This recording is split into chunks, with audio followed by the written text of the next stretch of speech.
What's up everybody, welcome to the channel, and in today's video we are going to talk about multiple inheritance in Python. Now in our previous videos we discussed about single inheritance in Python, where we inherited a class with the help of another class and we used its functions with the help of that class.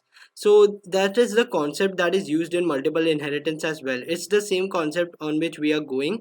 In multiple inheritance we'll make a class which has inherited two or more classes. So in order to explain it to you, I'm going to make a new Python file right here, and I'll name this Python file as oops9. So I'll name it as oops9, and after that I'll just copy the code that I've written inside oops7, and I'll just paste it inside this oops9. So basically in oops7 we had made a class employee. After that we had declared some variables, then a constructor, then some functions, and after that I am going to remove these print statements. So for example, if we have a company named Google, I mean we have a company named Google in real life, but for example, let's take an imaginary situation in which we have a company named Google, and in that each employee has a certain characteristic. One employee is not cool as the other, and the cool employee, he tends to play more games and he's kind of a player in games like football or cricket. So I'll make a class for that player, and I'll call this class as player only. So I'll write class, and after that I'll write player, and in this class basically it is not inheriting anything, so I haven't put a bracket right here, and I'm just making this player class. So the player class, it takes two parameters inside it. So I'll make a constructor, and after that I'll write name, and then after that I'll write its game.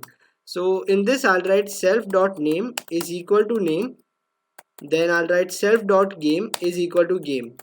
So I made a simple constructor right here that takes two parameters, name and game, and after that I've made its instance variables. So after a constructor, I'm going to define a function. Now this function, it basically just prints out and it returns the string that what is the name of the player and what is the game that he plays. So I'm going to write def print statement, or as you can see that I have written here print salary. So I'm going to write print salary. So I'll write print salary, and after that I'm going to write return f string name of the employee is self dot name, and the games he plays, and the game he plays is self dot game.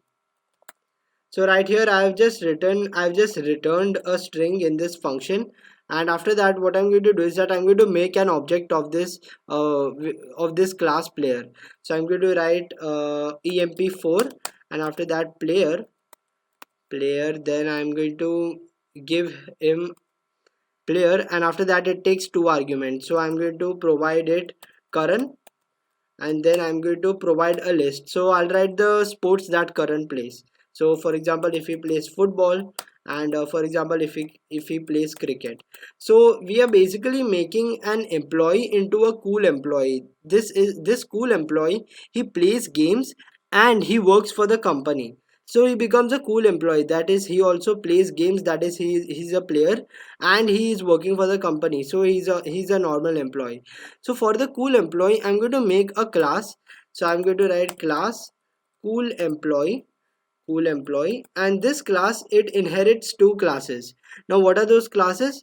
Employee class and the player class, because the cool employee, he's also a player but he's also an employee of the company. So I'm going to write employee, and after that I'm going to write player.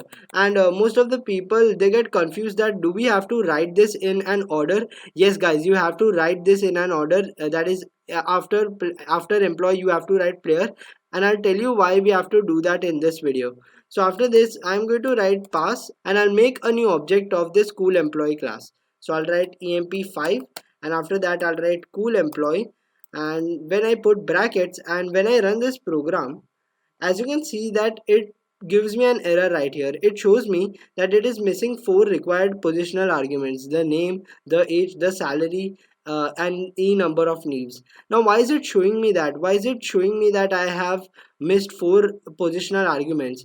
Because my cool employee, it is inheriting the constructor of the employee class. As you can see that we have made constructor for the player class and we had made constructor for the employee class, but my inheritance in multiple inheritance, whatever class that you write in the front, it gives more importance to that class and it is a bit more biased towards it. So my cool employee, it will access the constructor of the employee class, that is we'll have to provide the name, the age, the salary and number of leaves. So I'm going to provide him a name. I'm going to call him Vic, and after that I'm going to provide the age, so I'm going to write 45, and then salary of Vic is 40,000 because he's a cool employee, and the number of leaves that he gets is 40. So after this, if I run this program, as you can see that it won't print anything and now it won't give me an error. So basically we have created a class that is subclass of two classes, that is employee and player. Now I can use the functions of the player, and after that I can also use the function of the employee class. So for that I'm going to write emp5 dot as you can see that it is showing me name, game, age, salary, then print statement, and then from dash, then there is print salary. So I'm going to run this program print salary, and after that I'll print it because it is returning something. So if I run this, as you can see that it has printed the name of the employee is Vic, the salary is 40,000, age is 45, and the number of leaves of the employee is 40. So basically emp5.print salary, it is not accessing this function, the function inside the player, it is not accessing that, but it is accessing the function that's inside the employee class. Because as I told you that if we write employee in the front right here, my program, it will give more importance to this class and it will take its functions instead of the functions that are present inside the player. Similarly for the constructor, it will take the employee constructor instead of the player. And I hope that you guys understood the constructor concept and why the sequence in which we write the classes inside this bracket is really important. So after this I'm going to remove this pass, and I can make my own constructor, but right now I'm going to make my own function. So I'll write def, and then I'll write print details, and then I won't take anything as an argument, but I will print something. So I'll print an f string, and after that I'll write the name of the cool employee. The name of the cool employee is, and after that I'll put self dot name. Then if I run this program, I basically have to run this function. So I'll use this function right here named print details, and I'll write print details instead of print salary.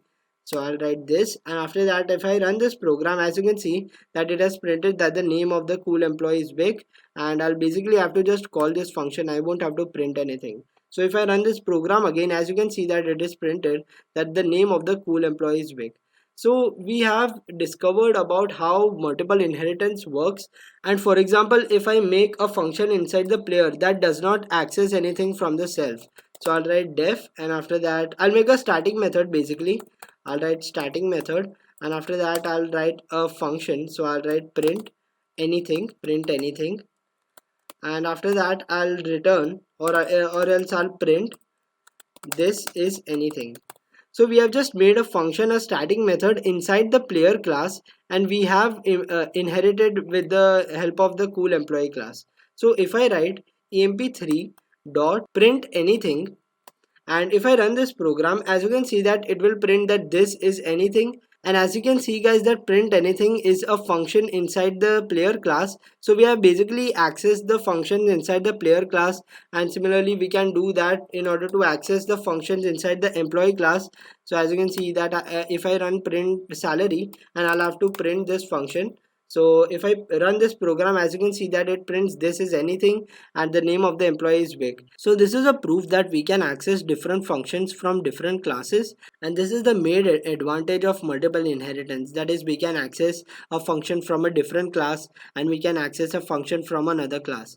So I hope that you guys understood the concept of multiple inheritance. It is similar to the concept of single inheritance that we learned in our previous videos, and you can add 10 more classes inside this bracket, and after that you can perform multiple inheritance at a wider scale. So you can also make this class a bit more bulkier by adding more functions, and then you can add some variables. And guys, I wanted to show you one thing, is that if I write a variable inside this class, that is if I write var 8, and after that, for example, if I write a variable inside the player class, so if I write var 9, and then if I write var is equal to 10 inside this, so when I print emp5 dot var, and I'll basically comment these two statements because I also need to give you the source code, and the source code is in the comment section below. So when I print this statement, guys, what do you think, what will be printed? It will print 10 because it is an object of the cool employee, and we know that the oops concept, it will favor the main class of the object. So if I run this program, as you can see that it is printed 10. But for example, if I comment this var 10, what do you think, which variable will it access first? Will it access the employee variable, that is will it print 8, or will it print 9? Will it access the variable inside the player class? What do you think, guys? So when I run this program, as you can see that it has printed 8. And why has this happened? Because we had written employee in the front of player, and as I told you that it is given more importance with respect to the player class, and whatever variables that are defined in the employee, they will be given more weightage than the variables that are defined in the player. So I hope, guys, that you understood everything about multiple inheritance and why this sequence is important as well. That is why you have to write first employee, and after that you have to write player. And you can also write player first and employee first, but I had written more functions inside the employee class, so I wanted to give it more weightage. But I hope that you guys understood everything in today's video about how multiple inheritance work, and this source code will be available to you in the comment section below, so you don't have to worry about it. And thank you so much, guys, for watching this video. If you haven't accessed my Python for Absolute Beginners playlist, the link will be in the description. I hope you're safe, and I'll see you next time.